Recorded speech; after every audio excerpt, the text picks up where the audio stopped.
तुम्ही बाबासाहेब पुरंदरेंना ऐकलं असेल, मी पण ऐकलेलं आहे. म्हणजे मी कॉलेजात असताना त्यांची व्याख्यानं नरे पार्कच्या मैदानात सलग 6 दिवस जाऊन ऐकली. त्यानंतर मी शेजवलकर वाचले, त्याच्यानंतर इतर काही बरी मंडळी वाचली, पारसनीस वाचले, इतर लोक वाचले. आणि मग मला असं कळलं की अरे शाहिरी वक्ता वेगळा, विचारी वक्ता वेगळा. आणि अफजल खानाचा कोथळा काढला, पुत्र ह्याला झाला, पुत्र त्याला झाला, हे म्हणणं जे आहे ना, हे एक 4 दिवस तुमच्या मनात रमतं. पण तुम्ही एकदा रणजित देसाईंचं श्रीमान योगी वाचायला घेतलं, त्याची प्रस्तावना नरहर कुरुंदकरांनी लिहिलेली वाचली, कुरुंदकरांचा शिवाजी तुम्ही वाचलात, किंवा नंतर पानसरेंचा शिवाजी वाचला, की मग आपल्याला लक्षात येतं की अरे शिवाजी हा वेगळाच माणूस आहे.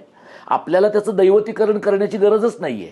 पण मराठी समाजाचा प्रॉब्लेम असा झालाय की आपल्याला आदर्श वाटणाऱ्या माणसाकडे माणूस म्हणून बघण्याची आपल्याला सोयच नाही राहिलेली, सवयच नाही राहिलेली.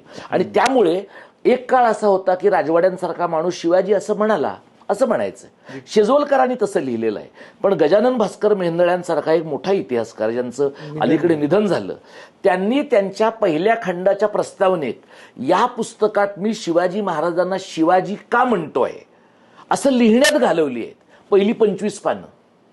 याचं कारण असं जर लिहिलं म्हणजे शिवाजीला शिवाजी म्हटलं तर तुम्ही कसं काय असं म्हणू शकता, असं म्हणून 4 माणसं हल्ला करणारच नाहीत, अशा प्रकारची तुम्हाला खात्री देता येत नाही.